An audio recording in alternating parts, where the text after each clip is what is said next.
My surname is Tony Kalume. I come from Kenya, which is a country on the Horn of Africa near Somalia. You know, we are out on the Indian Ocean, you know. So I come from a place called Malindi in Kenya. And when I say Kenya, what do you see in your mind? Kenya? Anybody? Giraffe. Great! We've got quite a lot of wildlife, you know, not only giraffe. I think we have the biggest population of lions anywhere in the world. Anything else, Kenya? Kenya. Hot, yeah. We have only 2 seasons in Kenya. There's no summer, winter, spring like we do here. In Kenya, there's either a dry season or a wet season. That's all, you know. So when it rains, they say it's cold, you know. But it's not that cold because the sun shines while it's raining. So it's like the temperature is like 28 degrees. That's when everybody puts on their jumpers and saying, ooh, it's freezing, you know. And when it's hot, it's really hot. You know, it's like, gosh, you know. You won't even believe it. You can throw an egg on the tarmac and it will fry. You know, that's how hot it is. So it really gets hot. And then you get famine. You get people having problems with food and all that. So Kenya is kind of really, it has got quite a wide expanse, you know. And the whole point of saying this is I grew up in Kenya until the age of 38 or something, you know. I never left my country. You know, I grew up in Kenya, I stayed in Kenya, I went to school in Kenya, I worked in Kenya. But 12, 15 years ago, I came over to England, you know. Arrived in England, stayed in London, stayed in Sussex, you know. And this brings me so much influence in what my thoughts and my take of life, you know. So for me, Kenya is my pivotal, you know. That's why this talk today was, I was going to introduce myself. Then I'm going to do something about Sussex. Then I'm going to do something fantastic like poems, you know. And then we might have some answers and questions. So that's that whole hour in a bombshell. So with Kenya, there's other facts that I wanted you to check, because in Kenya, it's such a long way for you guys. You know, Kenya is in Africa. You are here in Kent, you know, in England. But there's one fact that's really interesting about Kenya is that there was a young lady who most of you might know, who went to Kenya during the 40s, you know, just after the Second World War, you know. She went to Kenya to see the wildlife, the ones you say, animals, you know. And she went up into a tree, okay? But it's not a tree, we call it a hotel, you know, it's called treetops. She went up as a princess, you know. Next morning when she woke up, she was a queen. Guess who she was? Queen Elizabeth, you know. She was a princess, you know. And the Air Force came, you know, because her dad had died that night and she became a queen, and everybody was like, where is she? She's in Kenya. Go and get her, quickly, you know. So the Air Force came, and picked her up and took her all the way back to England, and she became the queen. So that's the connection we have with Kenya, you know. England and Kenya have that, you know, feeling, you know. And there's something else that's happened recently, you know. There's a royal wedding that happened the other day between William and Kate, you know, Katie, whatever affectionate people call her. Do you know where they got engaged? Where William came and said, Katie, will you marry me? It was in Kenya. It's in Kenya, so we got that connection. So history is not a matter of talking and reading books and, oh, we're going to hear about old people. No, history is living. Everyday living, you know. Yesterday is history. There's so much things that we can call history, but we are confining ourselves in a way that I'm like a talking book. For me, Kenya is such a big thing for me, but it is like going to a library and getting a book and reading it and asking it questions and it answers back. So it's not even like the internet, because the internet has stuff that you search. You go to Google and search.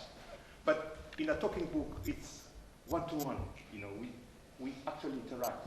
So We are trying to see whether we can bring this into the college, we can bring it into schools, we can bring it into prisons, we can bring it with the police, So these are the things that I am involved in. I'm involved with trying to make a change in what some people will say, oh, you're trying to change the world. No, we're trying to make little steps towards the right direction. So for us, me coming in front of you talking is like, I need us to interact. I need you to be able to know where I come from, what experience I've had, what resources we had, and where we can help each other. So with me, the facts I have is, I'm so proud of Kenya. There's another thing about Kenya which is really, really interesting for me, is that every time you go on the London Marathon, every time you go on the New York Marathon, every 10,000 meters on the Olympics, a Kenyan gets a gold. A Kenyan wins. A Kenyan, we've got so many runners in Kenya, and these runners are so, they come out, okay, Ethiopians sometimes beat us, fine, no problem. They're our neighbors, but usually we've got that reputation of Kenyans having runners, So these are the things that we are so connected, because they come to London, they win the London in two hours or 2 hours, It's like, hey, how does that guy do that, But that's it, that's a talent, and it's from Kenya, Kenya is also believed to be the cradle of man. That's where the first ever, oldest human being skeleton has ever been found in this earth. Meaning that the first people who walked erect, and started to walk, came from Kenya. So that means all of you, all of us are Kenyans. Isn't that interesting? That's it. So regardless of who you are, you might have black hair, you might have brown, blonde, Is there any difference? No, we're all the same. We're all the same, no matter what color, because there's somebody, I'll take you now closer to Black history where we can actually engage. There was an emperor in Ethiopia. He was called Emperor Haile Selassie. His Imperial Majesty, that's what people call it, Imperial Majesty. And he's reputed to be the only African leader who never was colonized by the powers that be. The Italians, the English, the Portuguese, the Spanish, all of them came over to Africa, but Ethiopia was the only country that never was taken over as a colony. Although people can refute that, they said, oh, the Italian army, Mussolini came over and went to Addis Ababa. Fine, but he was never captured. The thing is, Haile Selassie came over to England. There was a time he stayed in Brighton and there's a picture on my t-shirt, and that's Haile Selassie sitting on the pier at Brighton. That's Haile Selassie. And these are the things that he said, that so long as that color of a man's skin has significance, than the color of his eyes, you look at somebody's skin and you say, it's so significant. So long as they're second-class citizens of this nation, then there'll always be war. So you can see the root of all that we're coming from is, there's so many people in history who have given out philosophical things, and they were here in England. They were here in south of England. They were in Sussex, just next door, Haile Selassie, Most of you will not be aware of how important it is to gain this kind of resourceful, because there are people now who are in Addis Ababa who wish they could go to Brighton Pier and see where Haile Selassie sat down there. You guys can do it. You guys can go on the pier and say, oh, I know somebody who sat here, it's famous, he sat there, and I've done it. So you've got that privilege of going somewhere where it's like sacred, it's where Michael Jackson was walking, that's the kind of thing. It's somewhere where you want to kiss the ground where he walked, That's what some people do. And because I love Kenya so much, there was somebody called Jomo Kenyatta. He was the first president of Kenya. Jomo Kenyatta came over to England back in the 40s also. And he went to School of Oriental African Studies in London and studied anthropology. Jomo Kenyatta, during the holidays, used to come to West Sussex in Storrington and work as a gardener, as a nursery hand, and horticulturist for rich people. So Jomo Kenyatta got married to a lady called Edna Clark. And they had a baby called Peter Kenyatta, who is now the head of BBC World Service. And he had a child, who's the grandchild of Kenyatta, who's Christine, who's a friend of ours, who lives in Mombasa. But the fact here now, I'm trying to show you the difference in life, where Kenyatta comes from Kenya, gets married to an English lady, and he goes back to Kenya and becomes president of Kenya, but the English lady was never recognized because she was what? White. And because Kenyatta was the one who ousted the colonialists from oppressors. The colonists were the oppressors. How dare he comes with a white lady? You see? That's where now we see the difference in our lives, you know. Somebody does a big thing, but still he can't be proud of having his own king and kid. You know, he can't show the nation that here is my wife, who's white, and my kids who are mixed race. Because of circumstances in life, you know. Life makes you what you want it to be, you know. Face is smiling, it smiles back to you. It's like a mirror, you know. So for him, it was like, if he comes a powerful man who's conquered the British and comes back with a British wife, what will people say, you know? So it was that kind of thing, you know, back in the 60s, it was very important that we are the first-class citizen and they are the second-class citizens, sort of thing that we want to forget now. The children were called, we now call them mixed race. In those times, we used to call them half-caste. You know, what is half-caste? You know, is somebody purer than another? You know, am I better than you just because I'm black? You know, I come from Kenya, but my mom comes from up in the mountains. You know, my dad comes from the coast.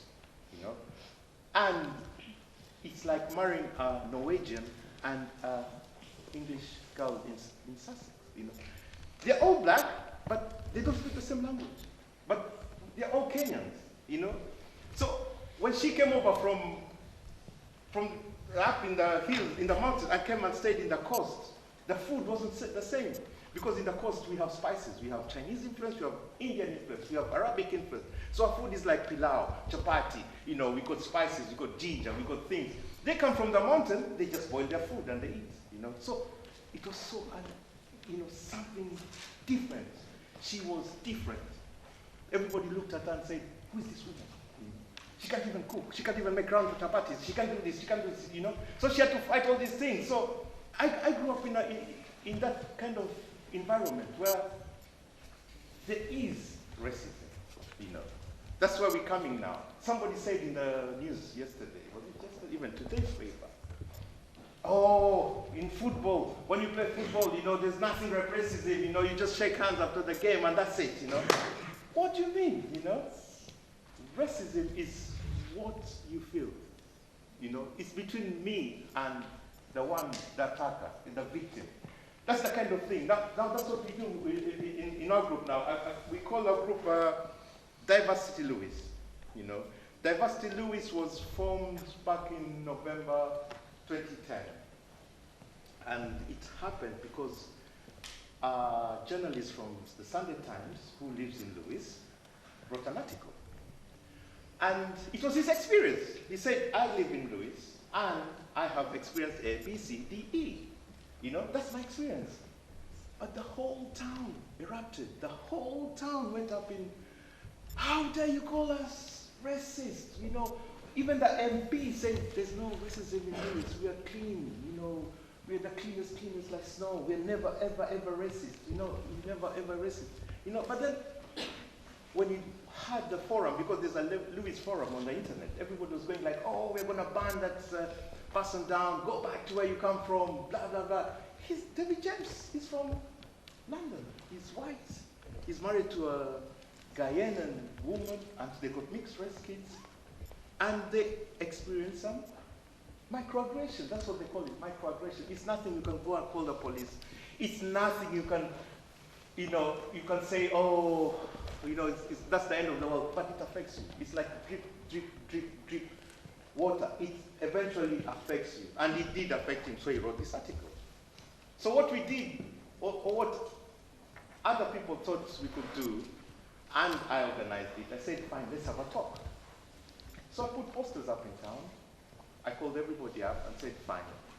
What we can do is have a talk, a discussion. We call everybody within the town who can come. It was a ticket only, so I could monitor how many people would come, but it was free. You just had to sign in on the internet. So I got 200 people. 200 people came to the Pelham House. We sat down. I brought a speaker from London who is called Simon Woolley. And he was, Simon Woolley is Operation Black Horse. He was quite a talker, because he came with this idea. He said, how come there's, in those Eskimo language, there's so many words for snow? When snow is nearly melting, it's got a name. When snow is really hard, it's got a name. When snow is really icy, it's got a name. How come we got only one word for racist? When somebody makes microaggression, we call him a racist. When somebody kills, like Stephen Lawrence was killed 18 years ago, and the case is coming up now. Those boys also called racist. Why don't we have a term where we can define this kind of hate crime? That will actually make us be able to grasp it, because right now it's like a demon. We can't grasp it, we can't fight it, we can't do anything about it. It's getting out of hand. It's really affecting. It's the underbelly that's coming out now with murders and things like that. But there's also these little things, differences, between people that makes us hate somebody just because of the color of his skin. So that's why I say we have to start somewhere. Where do we start? That's why I'm challenging you guys. We come to such places, we talk, and people go. What have you done to make a difference in life to somebody else who is different to you? Somebody like me. I have an accent. I've stayed here for 12 years. I still have an accent. Some people say, I don't understand what you're saying. I say, fine. Some people don't like the way I eat, the food I eat. It's different from what you eat. Fine. But there's music. There's music, there's art, there's dance, there's, comedy, there's film, there's all these things that we are so happy to have had the chance of listening to music, So you get that feeling that we have to share this thing. So for me, I'd rather have, an interaction where everybody understands each other than us fighting together, So that's why we started this Diversity Lewis. I don't know if you can focus it. It's a bit unfocused. Yeah. We started this group called Diversity Lewis. We got around 200 people who came to the talk.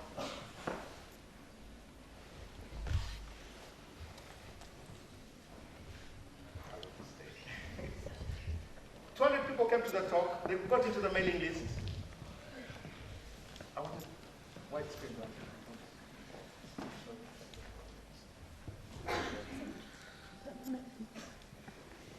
They went on the mailing list. We got 34 active members. And some of the members, we did a brainstorm session. And we came with ideas. Some people said, we want to do more of this serious talk. We need to bring the community together and debate on class issues, which is a no topic in England. We said, no, we need to talk about class issues. Some people said, no, we need to talk about poverty level. Some people said, oh, we need to talk about teenage pregnancy. Or we need to talk about sexual orientation. We need to talk about, so ideas came up, and we said, okay, fine, I can do it alone. What can we do that is not either going to spend money or we just can't organize ourselves? So he said, okay, fine. We have to do something in schools, and that's part of what we're doing now, calling you guys, trying to see what else we can do to take up this, because there are people we've got actors, we've got actresses, we've got authors, we've got poets, we've got musicians, people who are really known and they've done their work and they want to help the community, but they don't know how to do it. So this group came up and we said, fine, what we're going to do is have serious talks, fine, then have fun. So what we said we do is have music. So we brought a band from Zimbabwe, which is based in Brighton. We had some music, and then we said, oh, let's do something simple also. Let's have a monthly bring a dish. So we got people together, people from India, people from China, people from England, coming in with their shepherd's pie, coming with the sandwiches, and we do a picnic, and we just sit down and talk and have fun, informal, no big deal, So what you've seen running is that's the talk. That's what happened at the Pelham House. We had people talking, people trying to express themselves. One person said that I've never had a chance to speak without somebody saying, shh, oh, we don't want to hear that kind of stuff. People talked things that were really deep inside, emotional things. Some things were very sensitive. Some people are saying that, oh, I had to be Catholic because I didn't want people to know I was Jewish, something like that. So it was nothing to do with what people are talking about color. It was religion. It was sexual orientation. Some people say, oh, I'm gay, but I never wanted to come out because there's so much homophobic. Chris Nichols, she's a good point. You see, quite a crowd of people came for that meeting. And Simon Woolley and David James Smith, he was the journalist, was there, and that's our lovely logo, And what we do also, we do leadership workshops. We call people together and just get things, like identity of our group. We had to have a workshop to find out what direction we want to do, where we want to go, what we want to do, and yeah, we have good lunch. So it's obvious that that's a great guy bring a dish. That's what we do. We go on a picnic and if the weather allows, this English weather, and we just have food in the garden, and we share the little that we can share. So these are the things in that. That's the Zimbabwe musician. He plays ambira. It's a thumb piano, which is handmade, and he makes it himself. So these are the things that I'm trying to promote for the group, apart from the other ones. And then there's this one. I'll let it run while I do some poems for you. Because these are events held by the Varsity Lois. We've got quite a few events we've held. And I managed to get a few prominent people to come. I'll give you a poem by John Agnes. John Agnes lives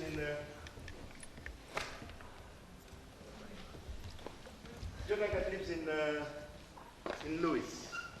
He's got over 22 books. I think I'll show you. That's David James Smith, the one who wrote the article, who started everything. People talking. He got people talking. And that's brainstorming where we did and we had a family fun day where people just had fun. We had music and food. And yeah, that's my Zimbabwe friend. He plays nice spirit. And we hold fundraising discos to raise funds. That's what part of. And we have workshops. We have drumming workshop. where we invite everybody to play, and they get very good at playing. Face painting just for kids and plenty of food. We do music, food, drinks, and dance. You see, people are dancing. And that's our counselor there with she comes to do the raffle, when they're doing the raffle. And Thomas is a very good musicologist. He's currently in Gambia, but he teaches a class of drumming, and then they perform. So we're doing the raffle. We're doing the raffle prizes for. This is when we're registering the members, and that's me in my stall, working for Diversity Lewis. That's Thomas I was telling you, like that. You're part of the.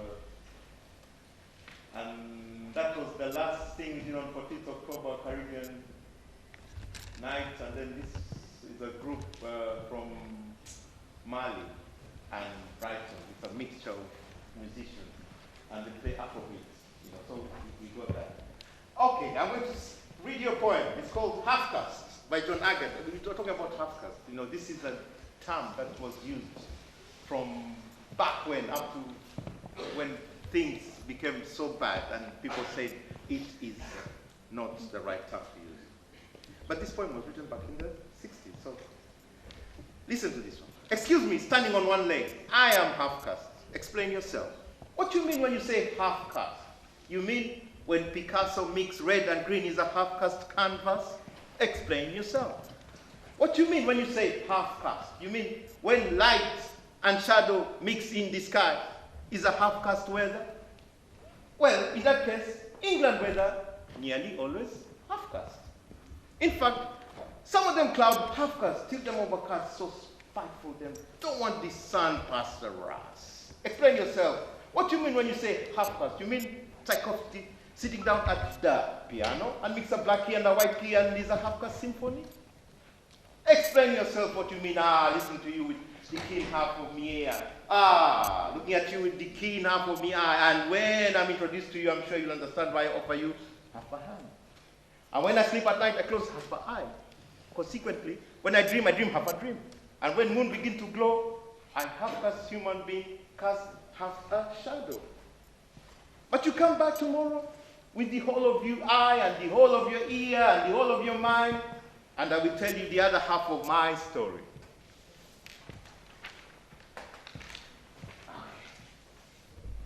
This one is called This Point.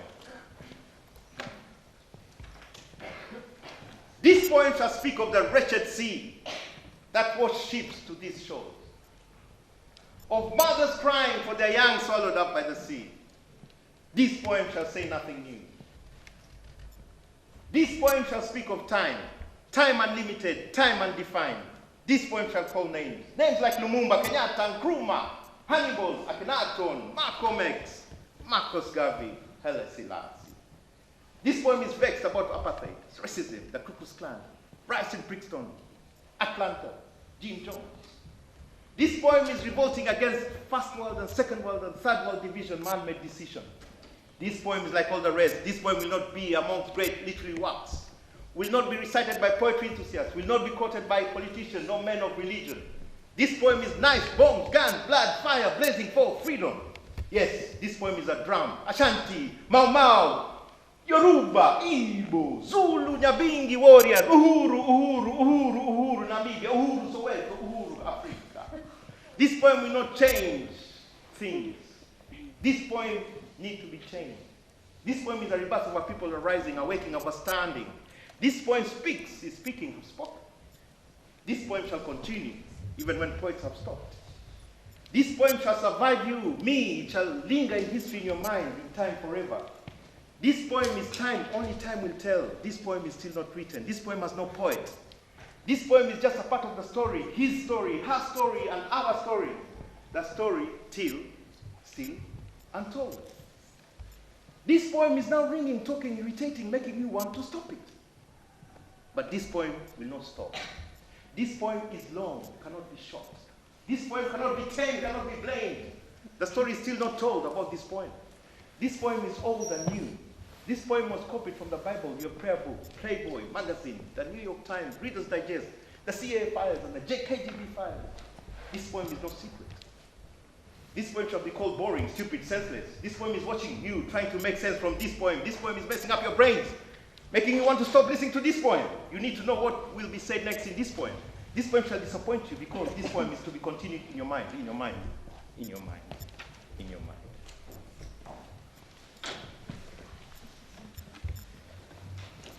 Great. This is the time when I like when you come up with your questions. Has anybody got anything to ask?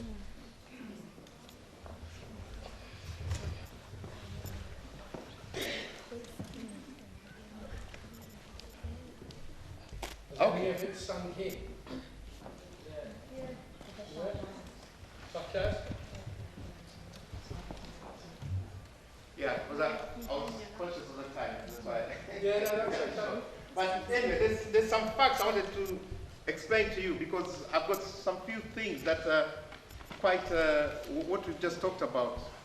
In 1950, a UNESCO statement of the race question, while accepting that human races do exist, said that the biological fact of race and the myth of race should be distinguished. For all practical social purposes, race is not so much a biological phenomenon as a social myth. So there's no way you can clarify and say, I'm purely African, because I don't know where my DNA comes from, You know, there are people who are so interesting, because back in the, I'm taking you back now, to the really beginning, where the first universities, where the name university ever comes from Egypt, during the pyramid time. They had universities, and you find that when you talk about that, people say, what, in Africa? Yeah, there were universities in Africa, and that's the first name, that's where university, where people actually went and got a degree, or went further with their studies of whatever they're doing, and it comes from Africa. Now, as I said, the cradle of man is in Kenya. But then there's some other interesting things about England. That's quite interesting to find that during King James's time, they had these people who are translators, and they were paid like 3 shillings to translate. Those times 3 shillings was quite a lot.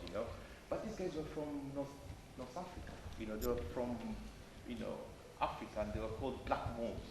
And they were in the courts of the kings, and they were really honored people, because they came with the massaging technique, they came with the Turkish bath, I don't know if you've heard about Turkish bath, where, steamer, sauna, things which during those times were like, ugh, nobody used to do it, but these guys brought it.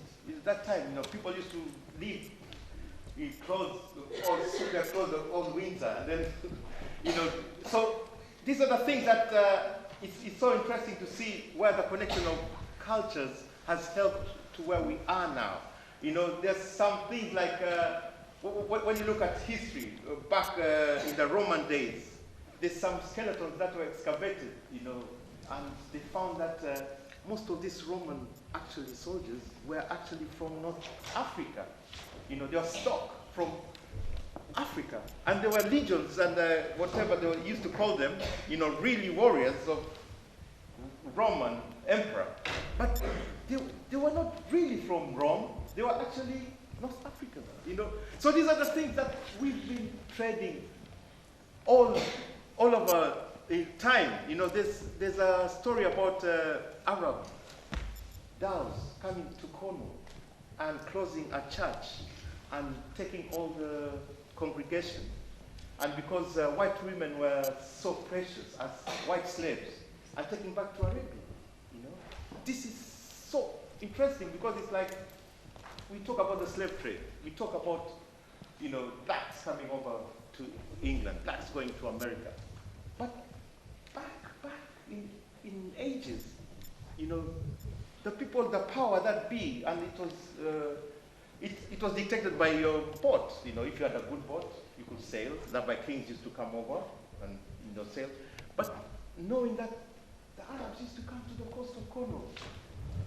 How they rape and take white slave girls back to Arabia. That's quite, quite intense for some people to. So we've been interacting all this time, and quite interesting to know that, we are all the same. There's nothing like, oh, I'm different or anything, So I'll close off with that one, unless there's anything pressing.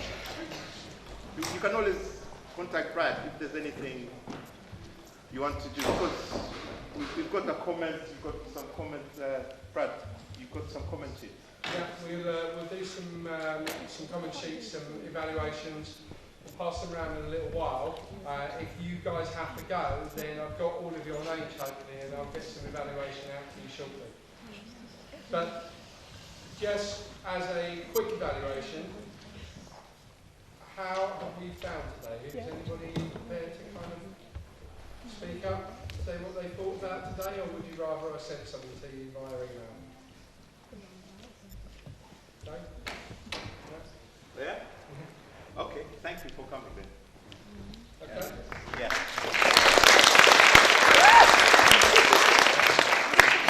Those of you that have got to go, if you want to go, I'm sure if you need to speak to Tony or you want to send